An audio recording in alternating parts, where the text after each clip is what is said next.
Gazing towards the horizon, Neve noticed a dark shape outlined against the mantle of snow that lay on the ground. It proved a tower, toppled and broken in pieces.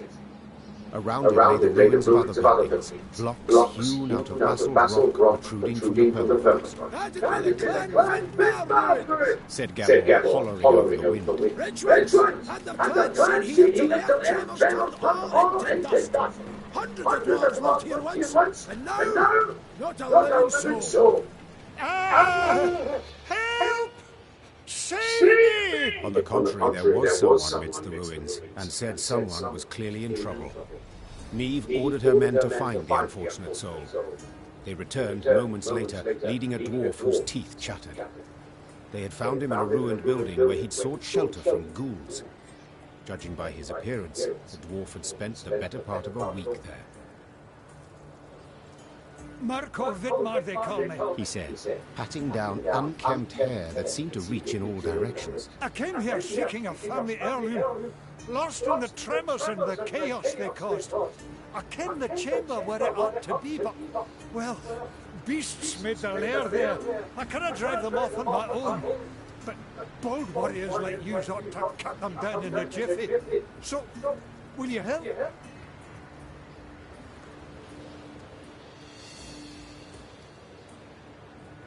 I too have lost my home, estate, said the Queen. So I understand well what you feel.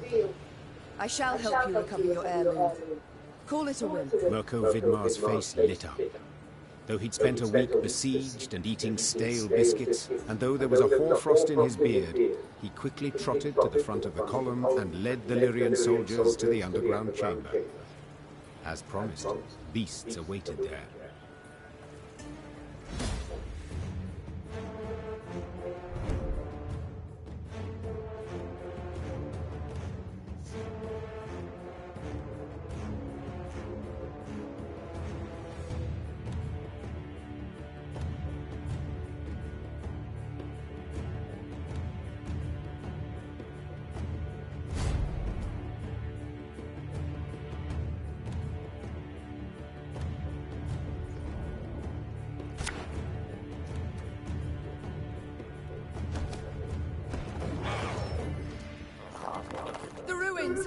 From there they come.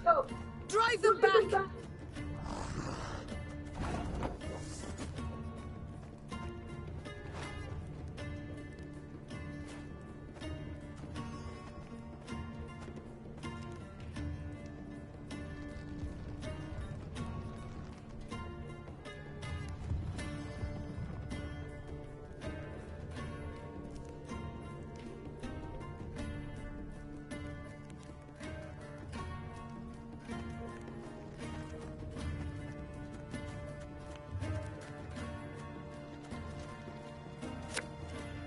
Catch!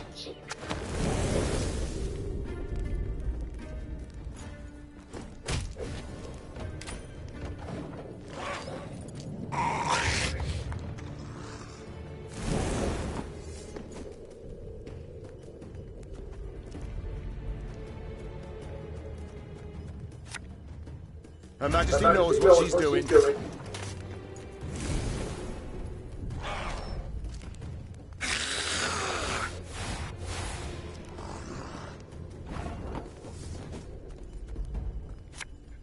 I'm coming.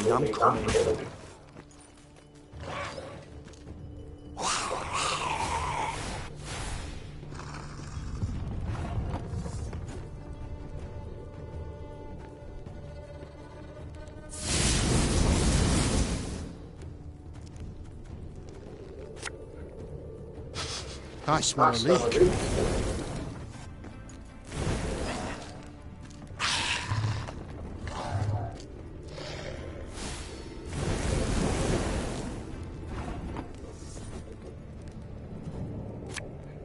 Bigger they are, easier they are to target.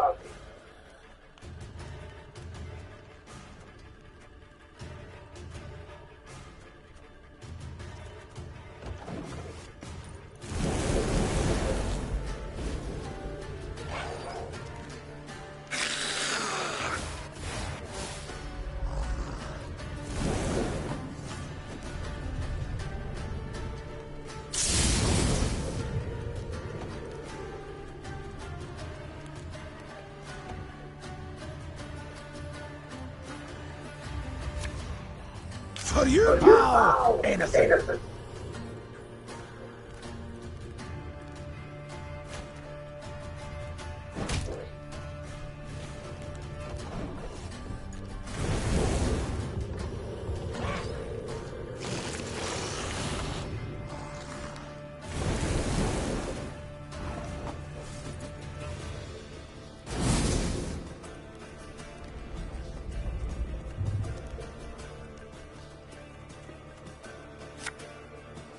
Again and again and again.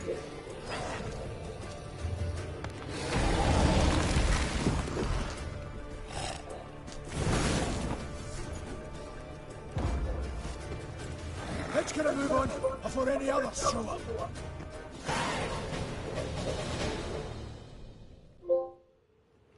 As soon as the fight was done, Mirko Vidmar ran towards a crate that stood on a pedestal, slipping on the now bloody floor. When the dwarf lifted the lid, precious stones spilled out. Your heirloom? This? Asked the Queen, rather puzzled. I thought a pipe that belonged to your grandfather more likely.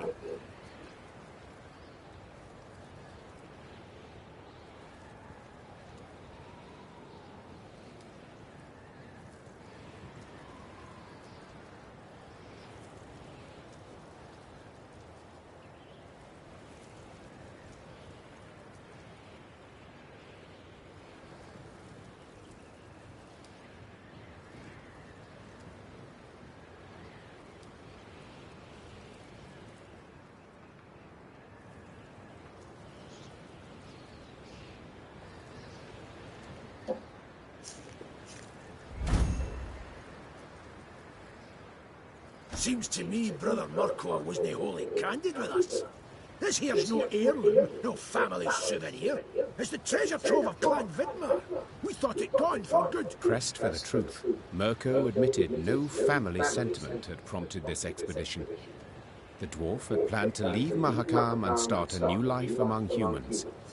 Yet he did not wish to do so without sizable capital. I can't stand to stay here a moment longer. The days, all of them, they're identical. Rise with the first cockscrow, march in double file to the latrine, crap on command, 12 hours down the shaft and home to sleep. Mirko complained. Want a wifey? Put in an application. In triplicate. Care to snip your beard? Elders got to approve it. You want to add buttermilk, not cream, to your mushroom soup? Clan Council's got to debate it. How's a dwarf not to get balmy? I understand the lad, no two ways about it. Gabor sighed. But I feel it's my duty to remind you that what Mirko's going and doing here, well, there are laws. Treasure's due the Elder-in-Chief, not to Mirko. That's one. Second, any dwarf that wants to leave Mahakam can't take nothing but his breeches, his dixie, and his coat. So, brief like, consider well before you make your decision, Your Grace.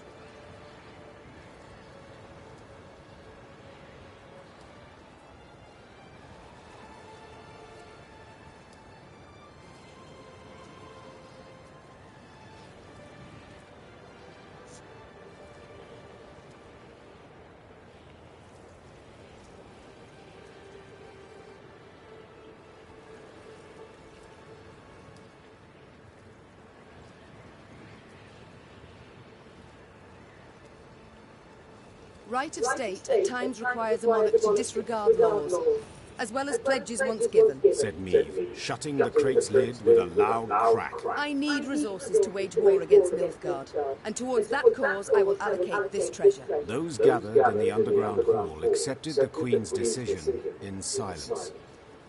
Gabor merely shook his head, while Mirko jostled his way through the Lyrian infantry and into the mountain.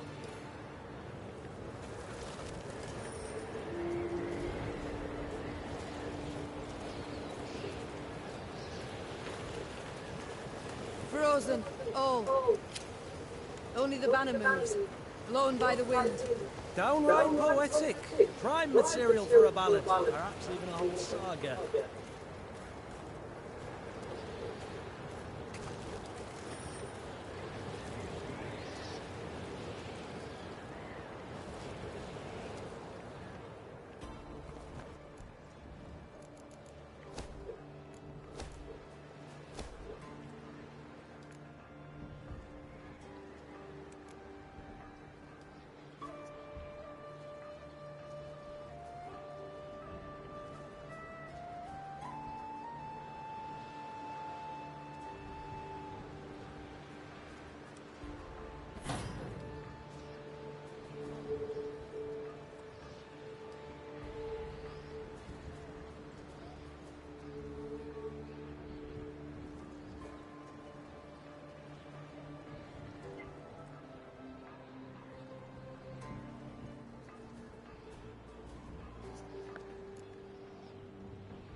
Illyrians rode a narrow, winding path along the rocky ridge.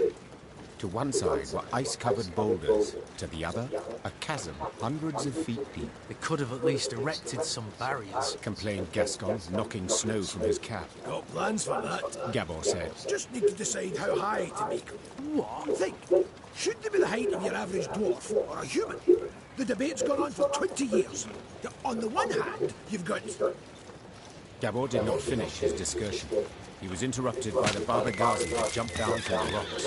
Adjance! Shoot! Aim for underbelly! Neve's soldiers made quick work of the lone monster.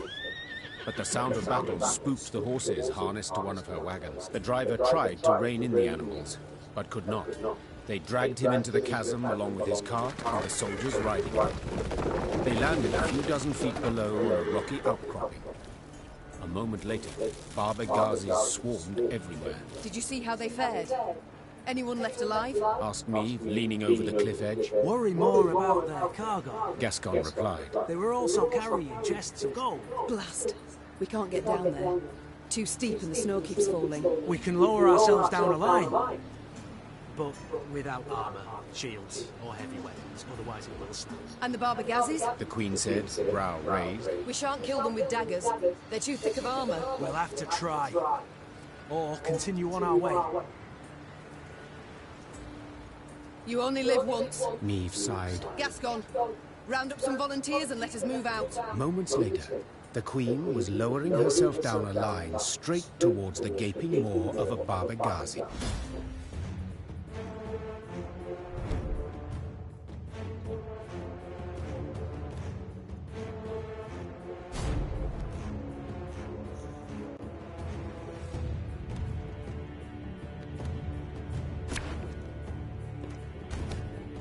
Careful! No one try to be a hero!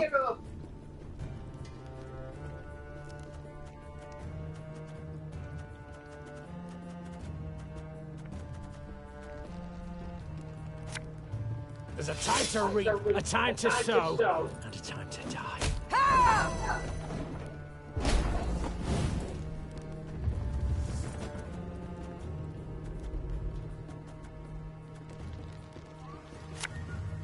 Ever have a stone knock out one of your teeth?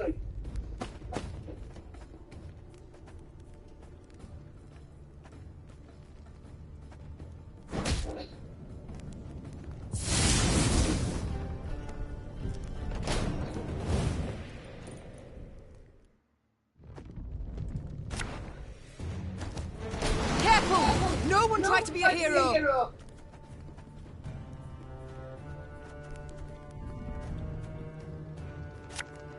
Ever have a stone knock out one of your teeth?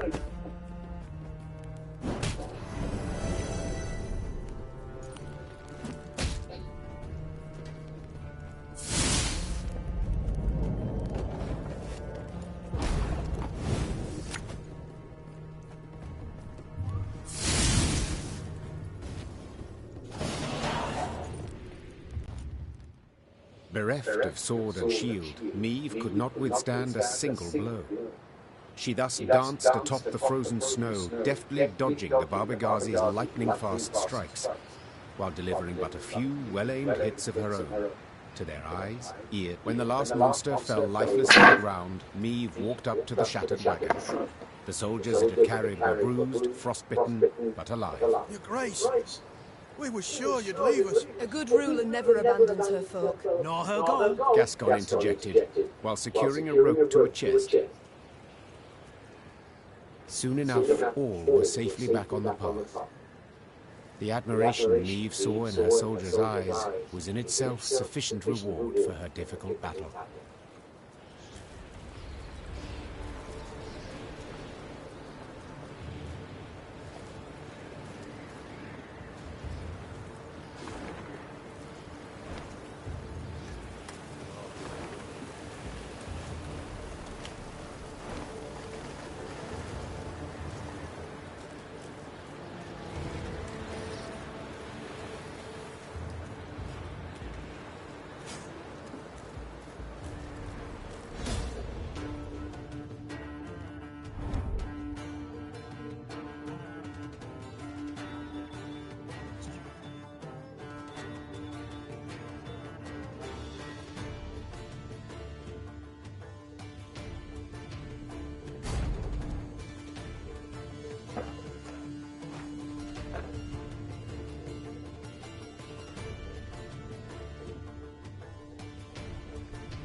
Augur me!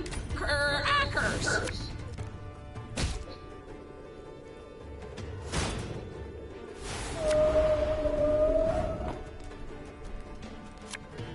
You've sailed into troubled waters, mate.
Some things cannot be forgiven.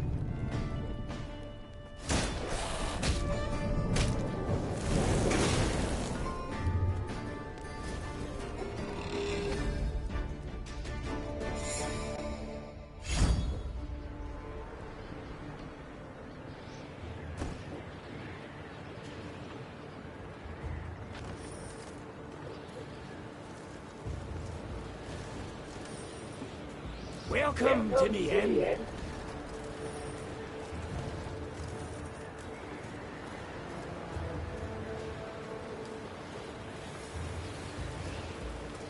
Och, heftig mantel fresh now today. Got it love it.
The chase is on!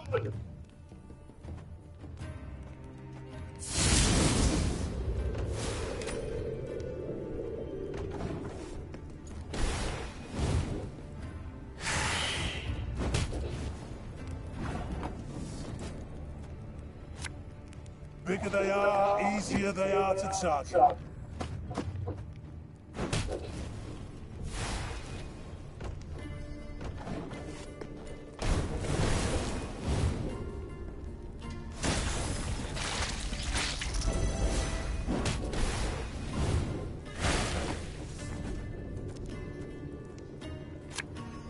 Watch your heads!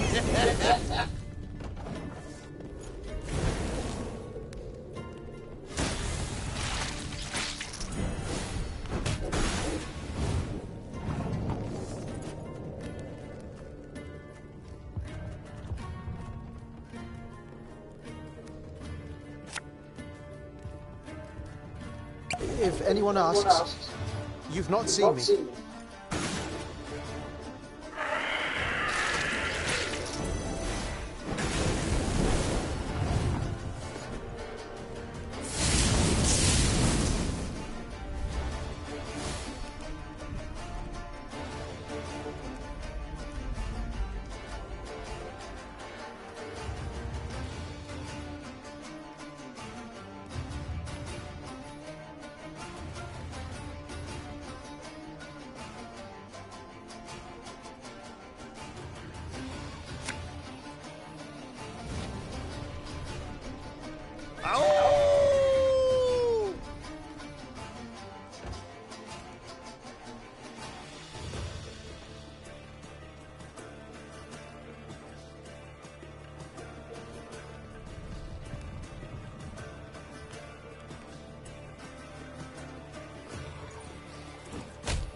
My spirit's willing. Ow! These damn boots are killing me.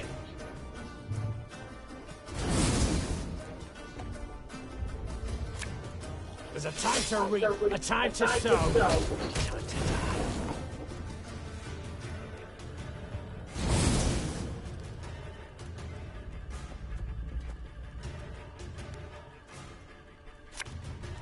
Getting to work.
Ours is not to reason why.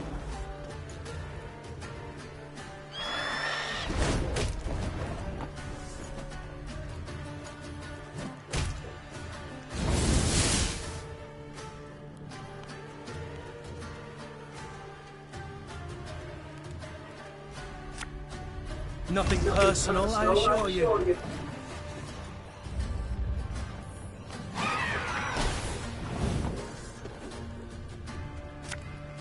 Thing about slings, they hide well.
For you, pal, anything.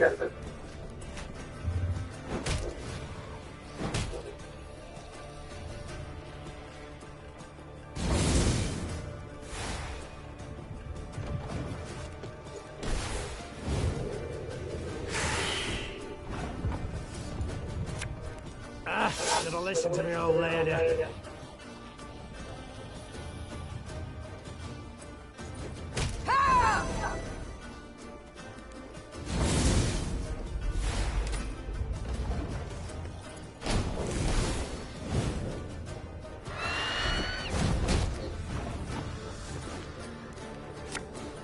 This house with weeping black-clad hands.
Meave now witnessed a sorry sight. A mass funeral for miners killed due to a tragic convergence of events. Their lead caskets lay upon the snow, wreaths of hop cones laid upon them in turn. The mourners waited for the diggers to finish. The digging was tough, for the ground was frozen. As the crunch and thud of picks and shovels continued, the dead miner's foreman scrambled onto a boulder to make a speech. Angry shouts and loud booing stopped him. You knew it! You knew they'd smell vapors, but you ordered them to keep digging till it blew up in their faces! Make the daily quota whatever the cost, eh? You blood on your nuts, whoreson! A mourner then picked up a chunk of frozen ground and threw it at the foreman. Blood spurted from the gash that appeared on his forehead. The first dirt chunk was followed by another, then by a rock, a brick. Meave realized that if she did not intervene, the foreman stood to be stoned to death.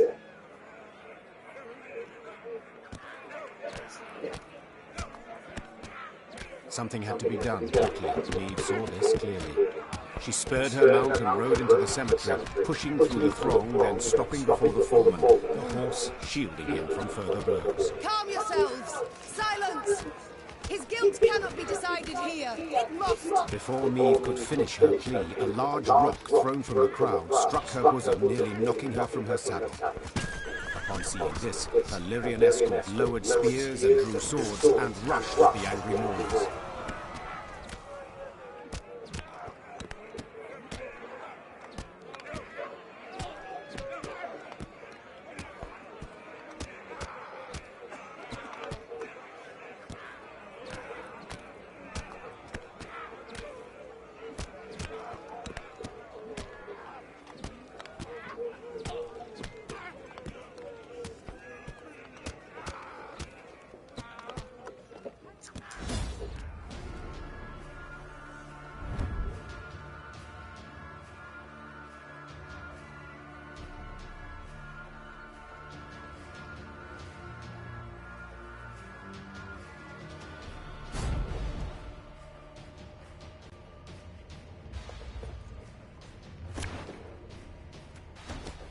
Back off! No one needs to die!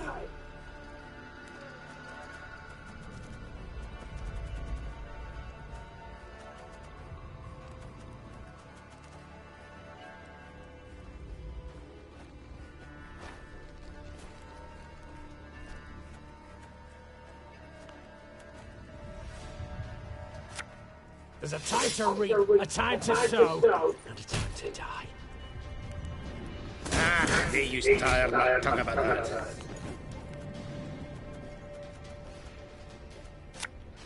Discipline shall bring us victory!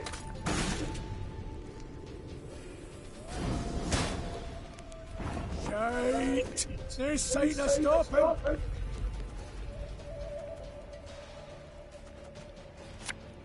The chase is on!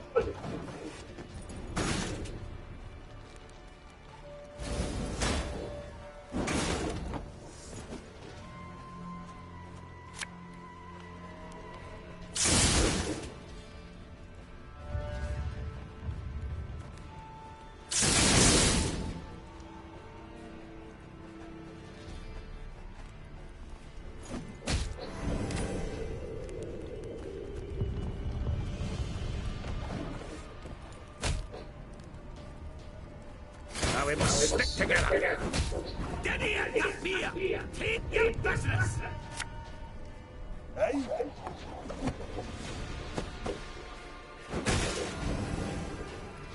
Oi! Stop shite! You pleased with yourself!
Back off!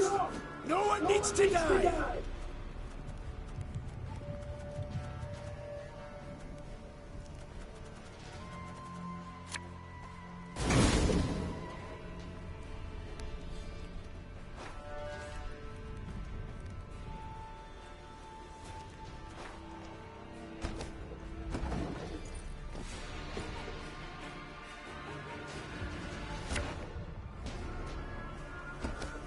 Back off! No one needs to die!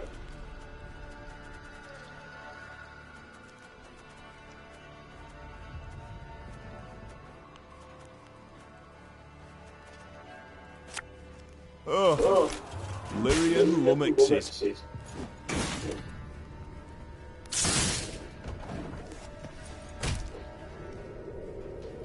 Well, if anyone's got any edge left. I smell a leak. Ah, they used to tire my tongue about that. Shite! There's sign of stopping!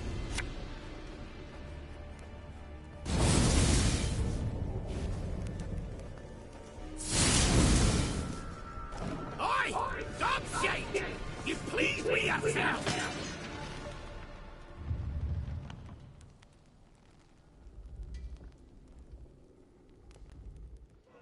The Queen managed to save the four dwarf from being lynched, at a price. Many Lyrians emerged from the rumble heavily wounded. Losses among the mourners were much greater. The gravediggers dug the new graves with ease, as the previously frozen ground, warmed by the spilt blood, gave in easily to their shovels. When it was over, seeing what had happened, the four-dwarf fell to his knees and hid his face in his hands. They had it right. Those miners died because of me. Because of me, Coco. And now, they're kin. Though the dwarven elders thanked Meve for stepping in and preventing the four dwarves' lawless lynching, the queen left the cemetery with a bitter taste in her mouth.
The Lyrians ascended the highest section of the Mahakam Range.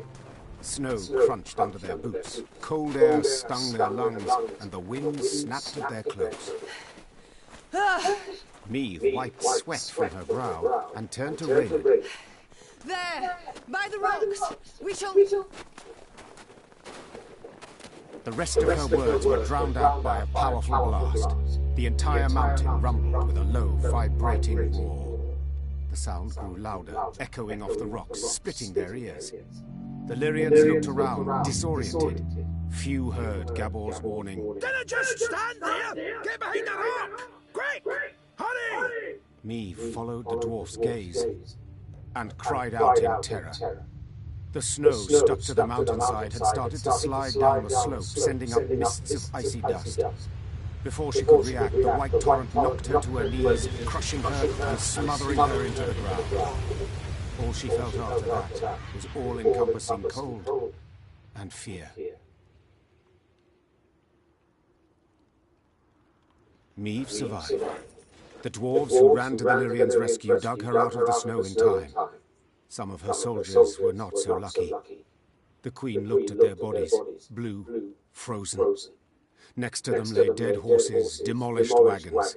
The losses were enormous. Meve wiped her cheek. Her tears burned her frozen skin.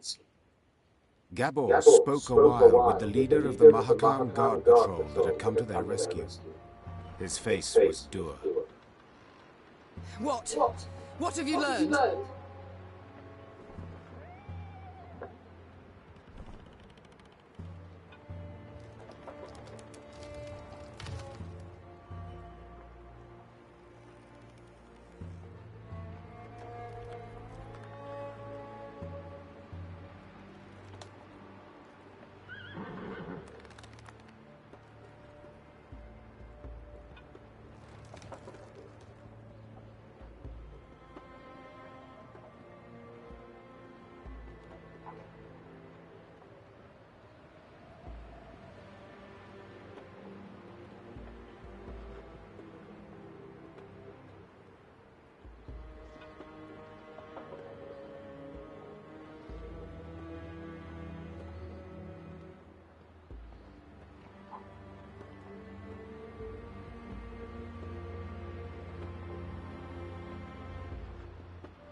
I tell you all in good time.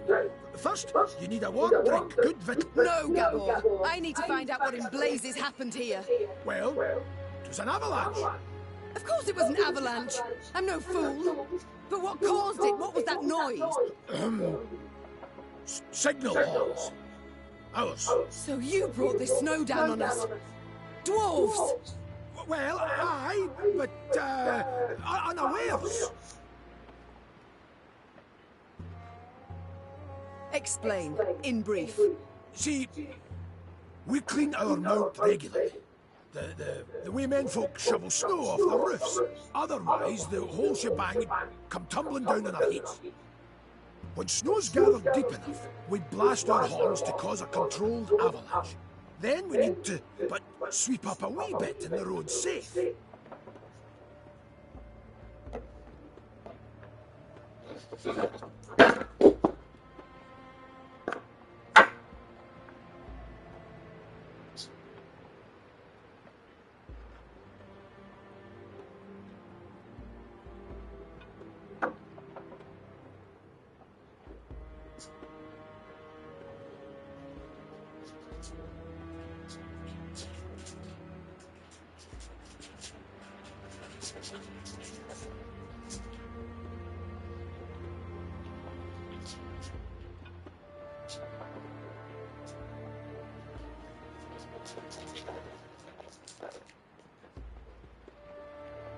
All well and good, but why did you decide to clean up right as I was passing through?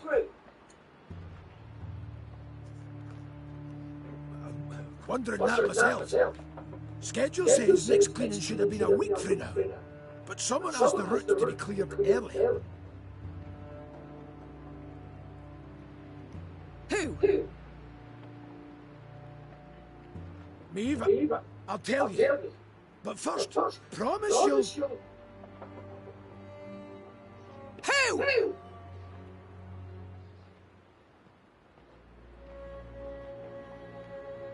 Hey. Owain ep Clenvog, the Nilfgaardian emissary. Think it were meant as revenge for attacking their caravan. The bastard. Reynard! Reynard!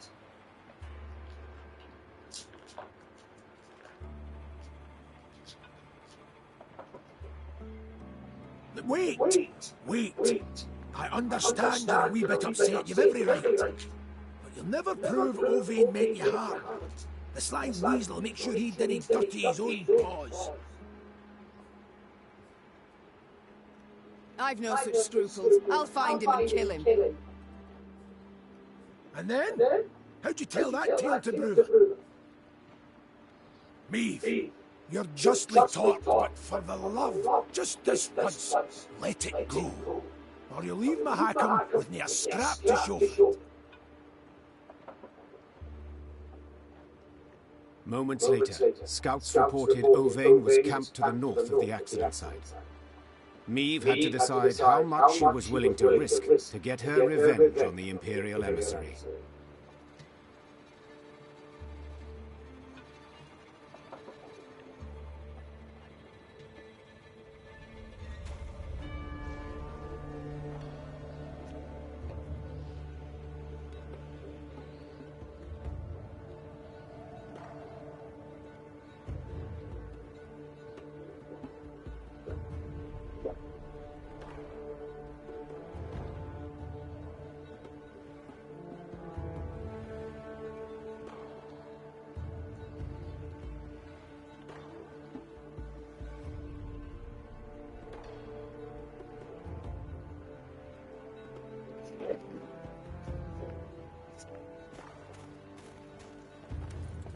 By the elder sidebinds, I'd no notion anyone was in the Vale.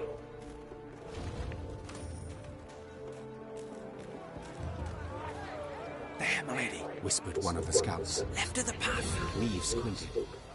The Nilfgaardians had taken shelter from the falling snow under a rocky outcropping. The smell of roasting meat wafted from their campfire, and echoes of laughter could be heard. The black-clad soldiers had reason to celebrate. They had just decimated Meave's company without even drawing their weapons. Meave's gaze caught something else. A metal container into which the Nilfgaardians topped... Meave! Asking you last time, keep a cool head, whispered Gabble. You want vengeance? I get it. But think of the cost. If so much as a hair gets plucked from a Vane's head, Bruver will never forgive you, and you can kiss any hope of aid goodbye. Silence followed, finally to be broken by one of the scouts. Milady, what's the order?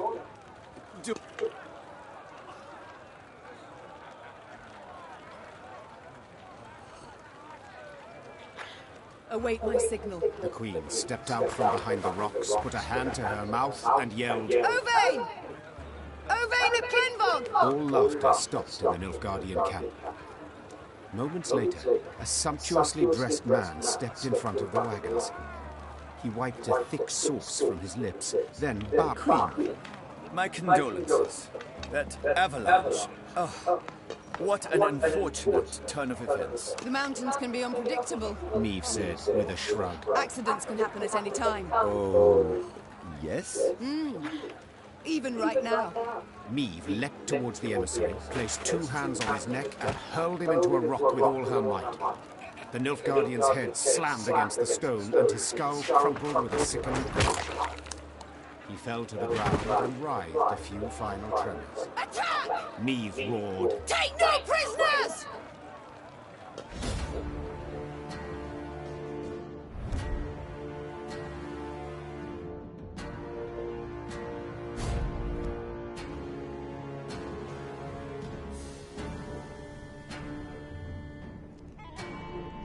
Dithen Quan and Lyrian.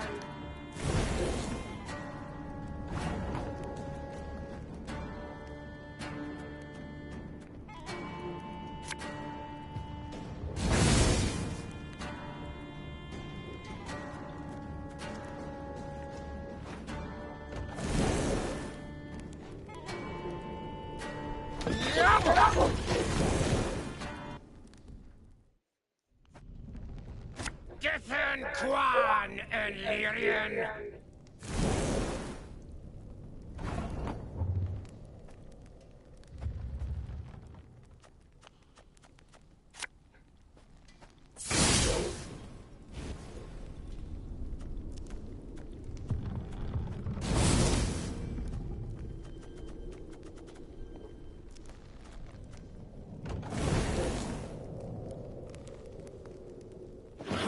Boots got sand plenty in them.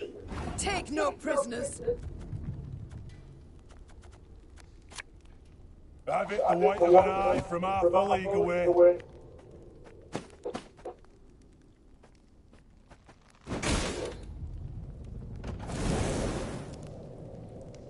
Order! Order!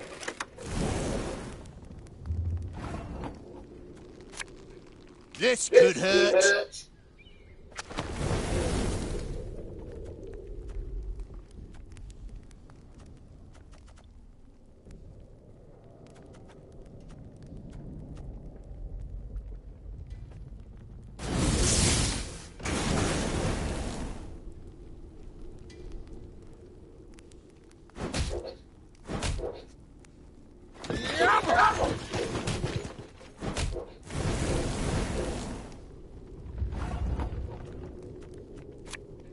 Bigger they are, easier they are to target.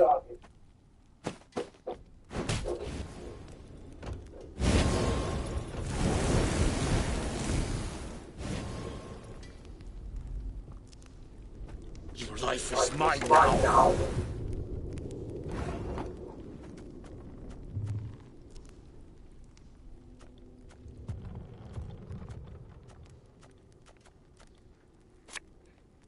Getting to work.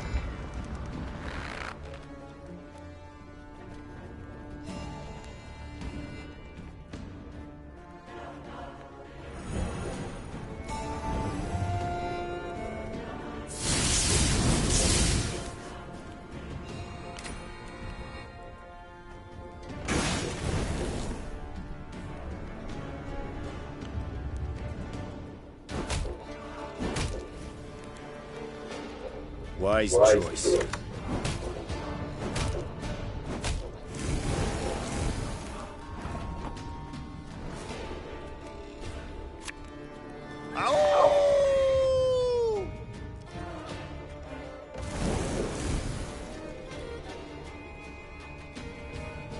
Now, how did that incantation go?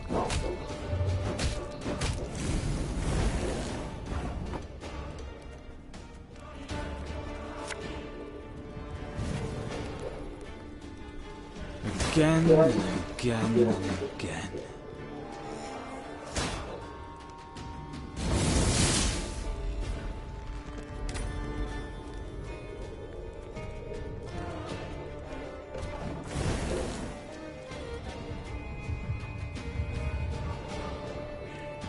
Of course, as you wish, Master.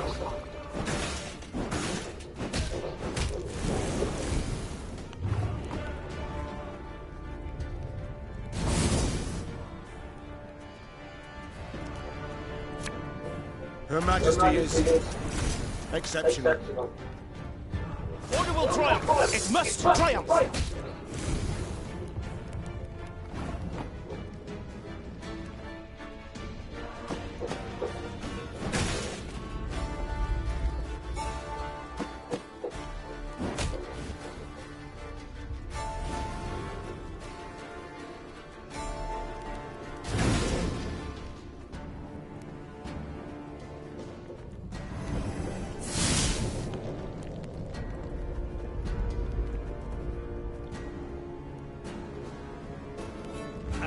Should've listened to me old lady. All right, that's no problem.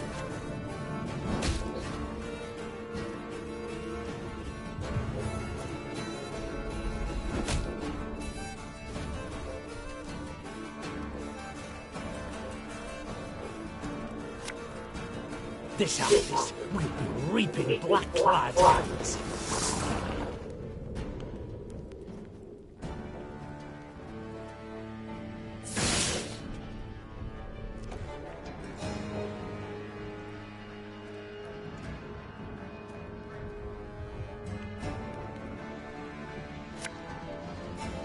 Greetings. What is it? Notice! All roads lead to Nilfgaard.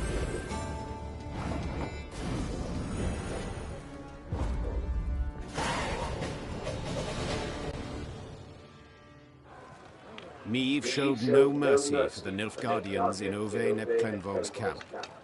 All would share their leader's fate. And the dwarves? As predicted, they were outraged by Meve's open attack on the Nilfgaardian emissary. Bruvahoog suddenly called for a council of the clan elders. They debated what to do with the Lyrians for a long time. The elders, outraged the Queen had once again defied their principle of neutrality, levied a punishing financial penalty, and threatened another such incident would result in a lifetime ban from entering the Dwarven Kingdom.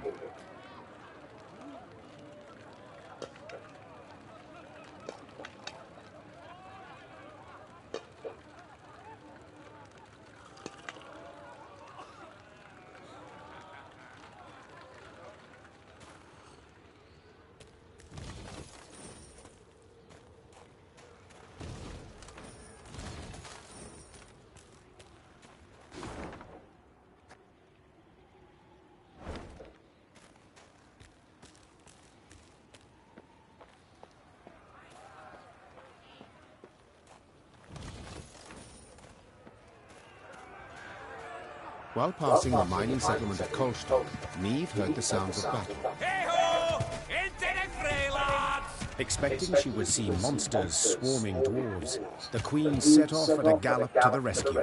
The dwarves she saw, however, were not engaged in a battle against Shaelmars and Barbagazes. No, they were going at one another. Luckily, no weapons had yet been drawn, but given the dwarves have hands the size of bread loaves, this did not necessarily mean there would be no deaths. Oi, lads! Roared Gabor Zigrin. What's this foolishness? Calm the hell down, damn it! Gabor's intervention proved successful. The dwarves limited themselves to verbal jousting. Meve, who was no stranger to Barrack talk, nonetheless turned crimson at the dwarves' cursing.